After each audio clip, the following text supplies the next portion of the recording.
Good evening, Internet. My name is No Compliments. I'm here in Tivoli, Vredenburg in Club 9 for Gaudeamus Saturday night. We have a huge program of adventurous music coming to you straight to your living room. And first up, we have two pieces by US composer Jenny Beck, who is a nominee for the Gaudeamus Prize this year.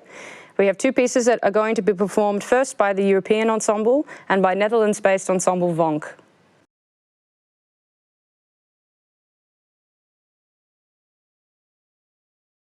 Jenny Beck, welcome to Gaudeamus Festival. It's a pleasure to have you. Thank you, I'm very happy to be here. You're presenting three pieces, no less, at this festival. I am, yes. I have one brand new piece written for VONK for the festival and two pieces from the last few years. We've just witnessed the rehearsal of one of them. Which one was it? That was Long It Glows, which is from 2018 and is being performed here by the new European Ensemble. Okay, we're very curious. And the other two, just to have the headlines? I have written a new piece called Memory Town for VONK, and also Black Page Orchestra is playing my piece Until You Were in the Dark. Great, which is an existing piece already. That is, yes, from 2019, I believe. The world premiere, played by VONK. Did you rehearsing just now? We rehearsed for the past few days. How's it going? It's going great. They're wonderful. VONK is wonderful. We're on the same page artistically, and they're really bringing the piece to life and making it better than I thought it was going to be. So that's make us curious about the piece. What could we expect? I'm setting text by the wonderful author Ann Carson, two of her poems. So I sort of weave them together, and in addition to the ensemble, I've written these kind of ambient soundscapes that fade in and out of different parts of the piece. So the performers get to kind of engage with this electronic sound world that I think adds another dimension to the mood and the atmosphere of the piece. I'm very interested in ambiguity, so a lot of these sounds that I use are sounds that might have once been familiar that have been heavily manipulated to, still maintain some of that familiarity, but to be sort of hauntingly unfamiliar, to give a, kind of sometimes a very beautiful, grounded feel, but then other times a very kind of unsettling feeling. So I play with that contrast of like these very beautiful sounds and then these very unsettling sounds that kind of come and go. That has something to do with your background, the place where you grew up in the woods. Could you tell us about it? Yeah, absolutely. I mean, the woods and I grew up, a lot of woods and a lot of fields, so kind of moving between these two areas. The fields have, some people might describe it as being silent, but there's always wind and there are always animals and small things buzzing around you. And then the woods, I mean, it depends on the season what soundscape the woods have. In spring and summer, of course, you have birds and other animals, and you have the wind in the trees, which is different depending on what time of year it is. Are they spring leaves? Are they full summer leaves that are very full and thick? And of course, you get different qualities of light too. I'm very interested in kind of multi-sensory experiences. So again, spring leaves are sort of translucent and you get light filtering in, whereas summer leaves are very dense and can block out a lot of the light. And then in winter, in the dead of winter, when it has snowed, and maybe there's still some snow on the ground and everything is packed down and the trees are totally bare, it's just so silent. I have this one memory of being in the woods at this time of year, and a crow flew overhead, and it was just occasionally flapping its wings. It was sort of gliding, but I could hear the wing flaps. That's how quiet it was. So creating these worlds where it's sort of static and seems like nothing's happening, but then small events become very important is something I'm interested in. We hear deep and inspiring influence, input in your work. How does that translate? How far is that from the physicality of the instruments, the score, the working process with a contemporary classical ensemble? Right, so that's the interesting part, is to take these concepts and bring them into this realm of, okay, I'm writing a piece and there are violins and clarinetists, and I guess the connection for me is that these things also have their own physicality and their own way of existing in the world. And so I'm very interested in like just how long it takes to do something on an instrument. Like if you are playing a wind instrument and you take a full breath and you play a note, you know, the duration of that note is determined by your breath. And likewise, if you're a string instrument, and you know, the length of a note can be determined by the length of a bow. And also then, you know, these instruments have very particular acoustic properties that that sort of define them. So for me, though, all the physicality of the instrument is very much related to the physicality of a space. So I look for connections between them and ways to sort of, you know, build a piece out of these little connections. And that has been subject of your research the last years, and into electronics as well. Yeah, exactly. And with electronics, you know, it's so wonderful because you can really create any sound. Yeah, you know, it's different with electronics because there aren't physical instruments, but you can sort of evoke a lot of physical spaces and objects with electronic sounds. So that's what I've been doing with those. Do you still live in such an environment? I live in Princeton, New Jersey right now, so it's more of a suburban setting, but there's a lot of nature around, so I'm able to get myself out in nature, which I do as much as possible. Thank you very much. We really look forward to enjoy your pieces, and we'll be there to watch. Thank you.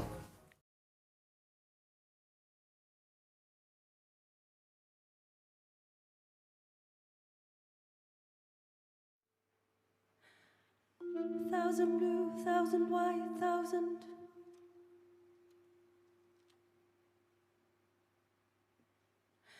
Blue, thousand white, thousand blue, thousand.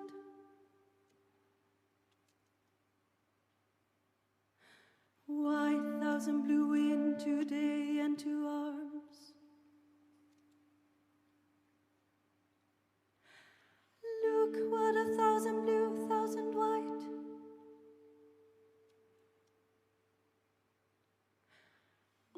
Thousand blue, thousand white, thousand.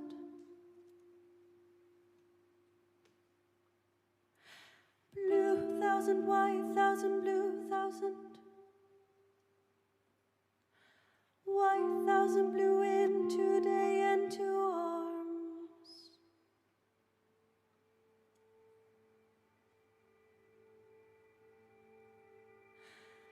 Look what a thousand blue, thousand white, thousand blue, thousand white, thousand.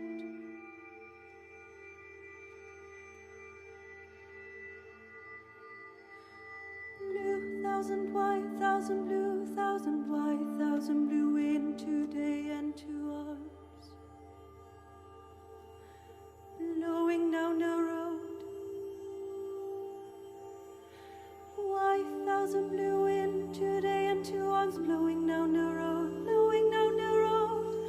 Blue, thousand white, thousand blue, thousand white, thousand blue into day and to arms. Blowing down a road, blowing down a road. Thousand blue, thousand white, thousand blue, thousand white, thousand blue,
thousand.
Hello, I'm Beck Plexus. I must say this is quite a different vibe than last year in the live stream at our couch in the living room. Yeah, let's just move on. Let's do this in a much more pro way. Up next is Matthew Ricketts. He is also a Gaudeamus nominee. He also is presenting several pieces this year. But first, now we're going to see a performance by him and Francesca Ayosa in the Nicolaïkerk. Matthew Ricketts, very warm welcome to Gaudeamus Music Week. Thank you. It's great to be here. I believe you've been nominated and you have 3 pieces performed during this festival. Yes, it's one new piece. It's a commission for the Zöllner-Roche duo. It's accordion and clarinet, and then 2 older pieces. Unset for soprano and 12 instruments being performed by the new European Ensemble, and then this piece as well that we're rehearsing here today in the church for a solo organ played by Francesca. The Nicolaïkerk right now? The Nicolaïkerk, yes. Solo organ piece of Francesca? Yes, that Francesca is playing. How different is it imagining the piece to playing it in this very specific location? Did you have to adjust? Yeah, we've been adjusting this morning, I think both of us, to the acoustics and the instrument itself, and just making the piece, which was written for a different organ in a different country, a different organ-making tradition entirely. So it's been an interesting morning just getting the piece to sort of fit on this organ and working closely with Francesca to get the sounds that we want. Timbre, reverb, acoustics? Everything, yeah, and yeah, just registration. But it's really, I mean, Francesca and I were talking, it's really like orchestration actually. It's like sitting down to write for orchestra. We're just working on blend and on transitions and on reinforcement and resonance and timbre and all those things together. So First time at this festival?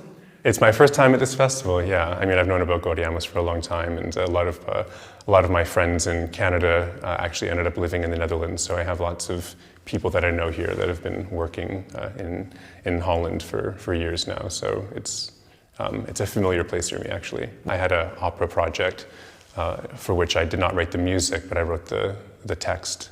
I was a librettist for an opera that was produced through the Royal Conservatory at The Hague and the Dutch National Opera in 2012. So I was here for that, but yeah, never for Gaudeamus before. Fantastic. Cool. A very warm welcome and all the best during your performances. Thank you so much. And we're looking forward to listening to your music. Thank you. I'm looking forward to hearing it. Take care. Francesca Ayosa, benvenuta. Grazie. Welcome at the festival, Gaudeamus. Thank you so much. Is it your first time participating here? Yes. Warm welcome. You're an organist? I'm an organist, yeah. And you're playing several pieces. I'm playing 2 pieces. So I'm playing Matthew's piece, Highest Light, and then I'm playing Roche van Tiden's piece, that is with organ and electronics. I hear you live in the Netherlands? Yeah, I live in the Right. Netherlands. I did my master's in Rotterdam at Codarts, and then I liked it very much and I stayed. Because you're originally from? I'm originally from Sardinia. Your work for nominee Matthew Ricketts is something you had time to look at before? Could you prepare? Is it your first contact with the piece? Well, of course, I practiced it and I tried to get an idea of what it might sound like here. But with organ, it's always like that. I mean, you never know until you really go to the church and listen and play on that organ, because every instrument is different. So it's always about getting a rough idea of what it might sound like and what might be nice. And then it's always the tension until the moment that you are there and you can actually hear what it's like. Is it today, that day that you discovered? Yeah, today is the day, yeah. How's it going? I think quite well, better than I expected, so that's always good. You still have some work to do? A bit, but I think the main things are done. All right. So it's just about rehearsing with the assistant now to get a complete overview of what it will be like. Mm-hmm. Yeah, we actually worked on the piece here in the church, so it was really a work in progress, and it was really composed for this organ. And then you have a different perspective as well, because it's not about writing a piece and then seeing what sounds nice, but first seeing what sounds nice and then putting that in the piece. So right. Yeah, it's interesting because on the 2 pieces we had opposite processes. Mm-hmm. Yeah. We're very looking forward to witness 2 pieces. Yeah. Wish you all the best for the performances. Thank you very much. And welcome to Gaudeamus. Thank you.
Welcome back to the studio. Up next we have Anika Sokolovsky. We're going to see behind the scenes of her experience at Gaudeamus. She's a nominee for the prize this year, and then after that we will hear a piece of hers performed by the new European Ensemble.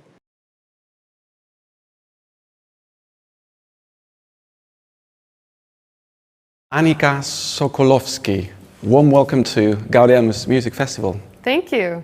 You're a composer and a violinist player, fiddle player, Fiddle, singer. What am I forgetting? A little bit of each, but I feel like I can't be one without the others. They all feed into each other in a kind of creative feedback loop, which is fun for me. Right. You're here as a nominee. Yes. So a few pieces of yours would be selected, shown, showcased. One of them is a premiere. Could you guide us through the pieces that will be played?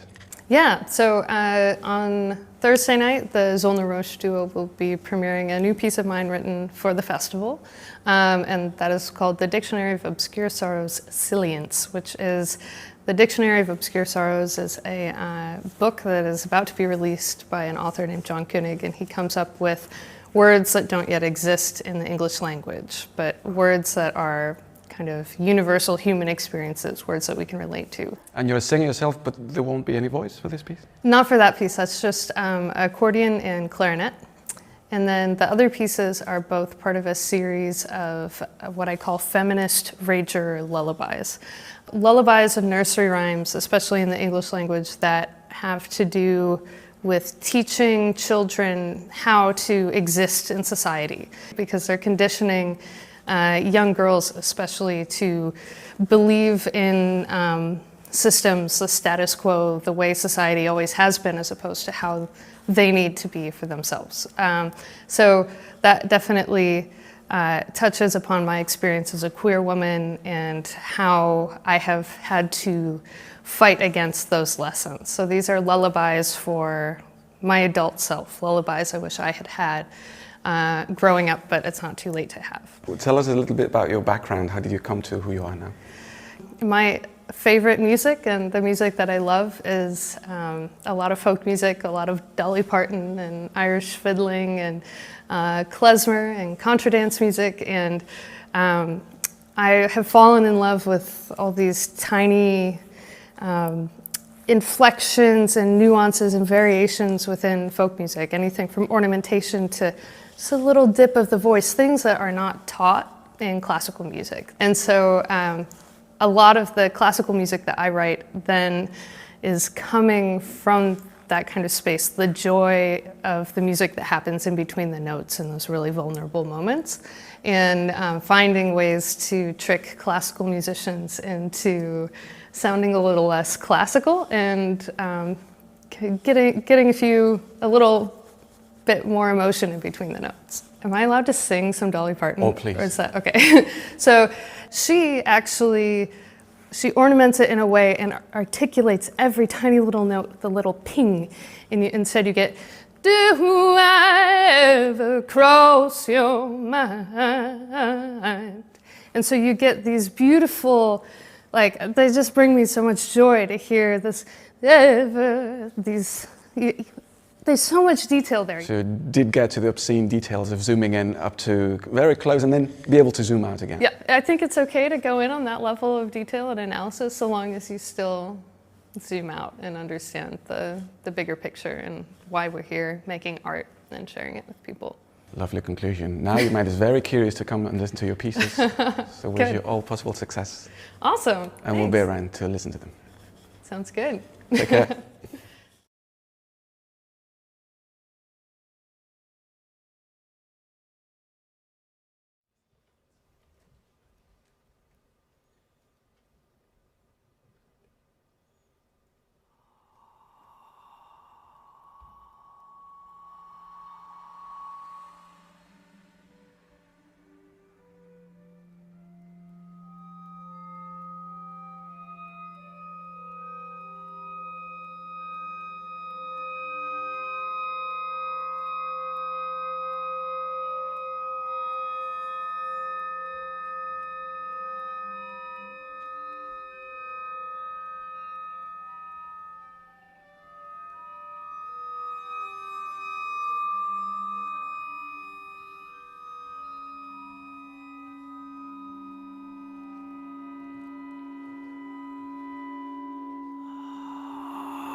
Hush, hush, hush.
Don't say a word.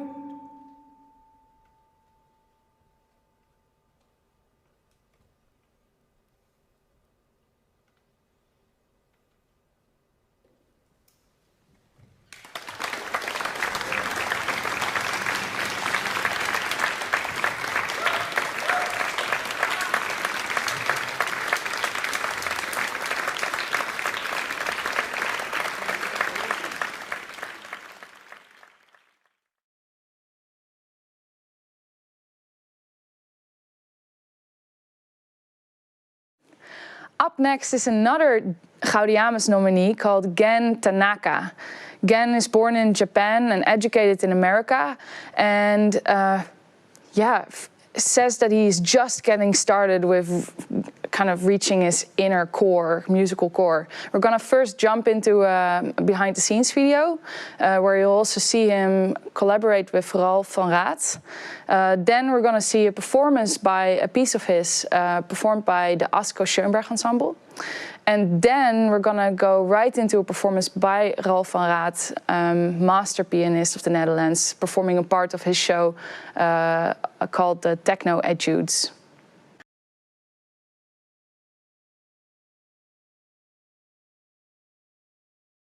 Gen Tanaka, warm welcome to Gaudeamus Festival. Thank you Is very it your much. first time at this festival? Yes, it is. It's my first time in the Netherlands, and it is my second time in Europe.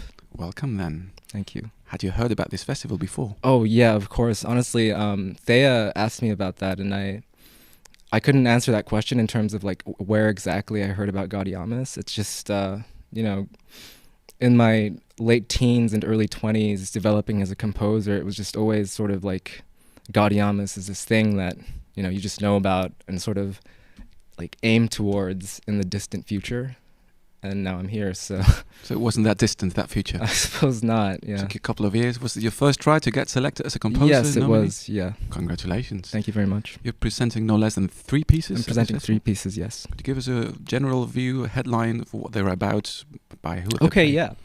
Novelty is a Density of Connection is a solo piano piece presented by Ralph van Raat, and he was such a pleasure to work with. In the opening of the festival, yes, Wednesday evening. Opening concert of the festival. This piece was my only sort of old piece among the 3, and it was written in March of 2018, and it was kind of like the first composition of like a huge breakthrough for me in terms of my sort of ability and self-actualization in terms of artistry. You know, looking at it now in retrospect, it is I feel like it's, speaking for myself, I feel like it's quite amateur relative to my recent work, but it has a very special place in my heart. And, you know, at the time it was incredibly challenging because, you know, maybe if you've read like some of my interviews, you know how much I love popular music, and you know, my teacher at the time really challenged me with a solo piano composition, which is just so, it's just the keys and the piano, and like millions of people have done it before me, and the piano always kind of sounds the same in a sense. But I think that these, one way to look at it is that it is a endeavor with severe limitations, and I think that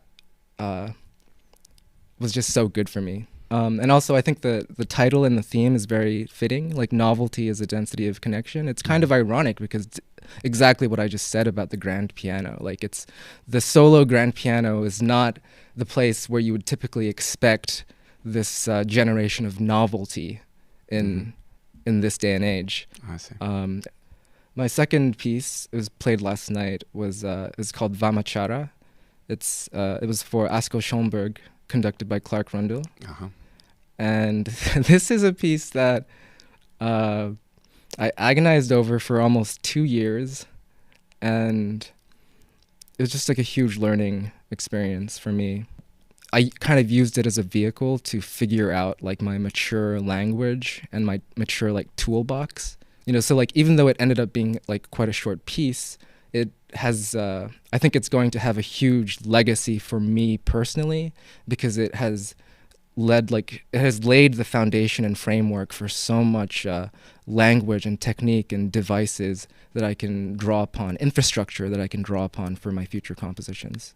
And the third piece? Third piece is called Archaic Techniques of Ecstasy, which is written for Ensemble VONK. This piece was a huge curveball for me because it was everything that I had never really written before, and it was everything that I had sort of considered to be a weakness. Like, for example, you know, I'd never written for the human voice before. I don't think I'd ever really written for, aside from like solo pieces, I'd never really written for compositions without a conductor.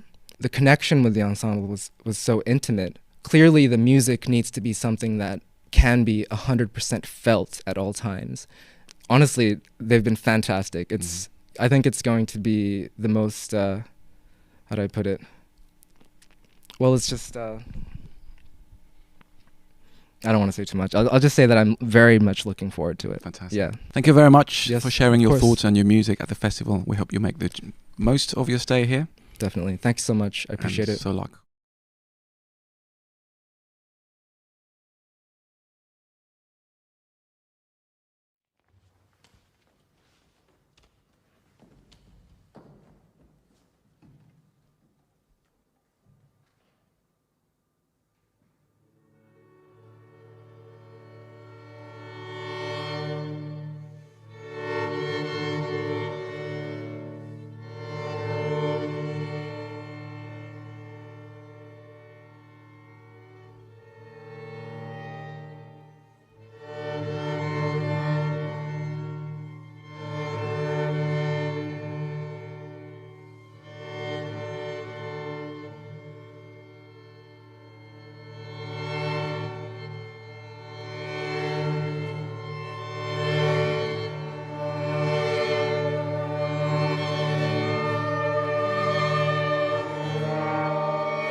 Ralph and Raat, it's a pleasure to see you next to the piano you're just about to play in a couple of hours from now. That's right, yes. This very Hertz Hall in Tivoli-Vredenburg, Utrecht. Yeah. Make us curious, what is your concert going to be about? It's a concert, of course, with contemporary music, pretty varied, pretty diverse landscape of music, mainly by music from actual Asian composers. There's two pieces by Gen Tanaka, who is Japanese-American. She's here today as well. They're both actually called techno etudes for piano, set 1 and set 2. And of course, there's a piece by Gen Tanaka, who is not family of Gen Tanaka. Yeah. He's also a Japanese composer. And he's one of the participants. I actually forgot to say that Gen Tanaka is one of the jury members tonight. Jury members, well, Gen is a nominee. Exactly, yes. So for Gen, yeah, it's one of the pieces he will be judged on, so to speak. It's a very nice piece because it's called Novelty for the piano, and it's a very, at first, a very abstract piece. When I got the score and I started playing it, it was very interesting because I was not sure what to do with it, because there were a lot of patterns of sort of scale-like patterns in two hands, but they're with all the time changing intervals, so it's never regular what you play. And I really like it because they are, in the end, when you play it in tempo and you do exactly as written with the pedal markings, there's a lot of pedal to it. They are all the time sort of cascades of sound. So it's almost like the piano, to me, transforms into a sort of electronic instrument. And you get a kind of soundscapes or sound clouds, so to speak, because of the mixing of the resonances in the pedal. So yeah, it's to me quite a novelty. I don't know actually any piece that's quite like that. Mm-hmm. So I'm very excited to be performing that tonight as well. clear commitment to this repertoire, and we can hear more of your reflections upon these topics next Saturday morning in a lecture.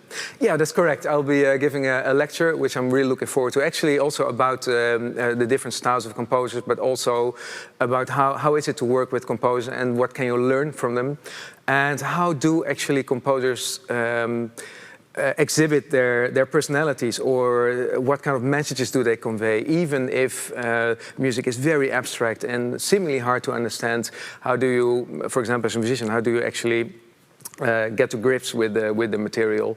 So I would like to shed a bit of a light on the personal aspects of music that seems maybe at first alienating to listeners when they hear it for the first time. We're very happy to have you.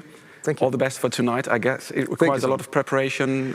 Yeah, I still have to do quite a bit. I have to prepare some strings and do some markings inside the piano. Some and of course, bricolage on your instrument. Yeah, exactly. So yeah, I have to do quite a bit of things. Yeah. Good luck with that. And thank you so much. We'll be enjoying.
Ja, naast dat we natuurlijk onze eigen evenementen in de stad Utrecht laten plaatsvinden op bestaande venues, werkt Bui ook daadwerkelijk met bepaalde gebieden in Utrecht die we eigenlijk per gebied met ons team verkennen.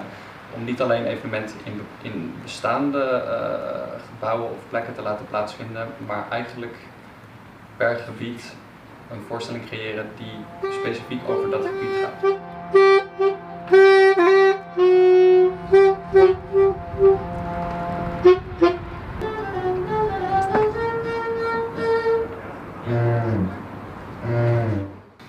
Dus Bui bekijkt zo'n gebied eigenlijk nieuw.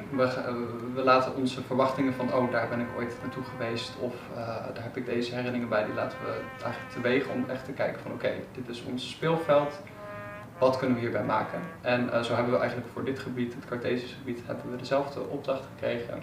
We kijken weer opnieuw, gaan we met een frisse blik in. En bij dit gebied kijken we ook, wat zijn de kenmerken van dit gebied? Hoe kunnen we dit meenemen? Hoe kunnen we het publiek laten rondlopen? Hoe klinkt het? Hoe hoort de ruimte? Hoe hoort de omgeving? Dat is hoe wij met delen van de stad spelen.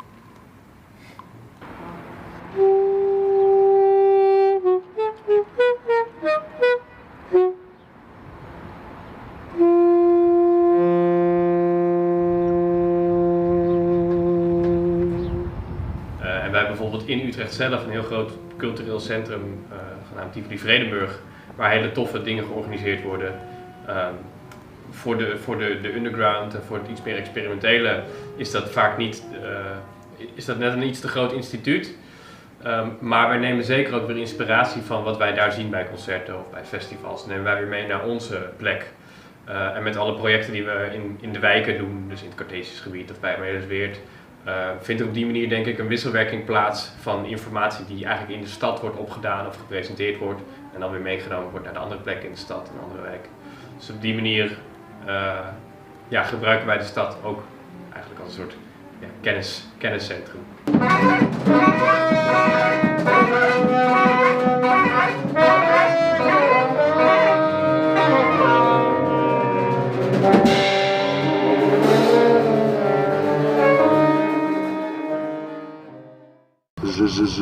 Zuk, wocherik twilé zijn agger kozerp. Roest te groest getraat af. Zuk zeng zerra ik u ka zee za onkeloer. Onkeloer kling aggra gra sit.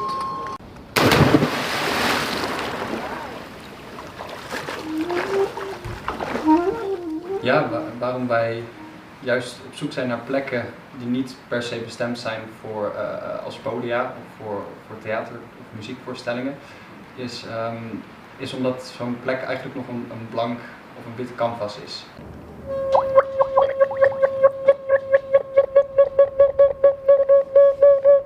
En wat je vaak bij podia ziet is dat er een bepaalde opstelling is van waar de muzikanten staan of waar het publiek zit. En door ruimtes uit te kiezen die niet speciaal podia zijn, kunnen wij eigenlijk alle verwachtingen over wat een voorstelling is, daar kunnen wij mee spelen. Ja. ja. Maar als jullie een soort van een toon maken dat het eindig is, pak ik hem weer over en zodra dus je na het maken de voetblok weer hoort, loop je weer terug. Ja, even kijken wat ik speel deze met een Els.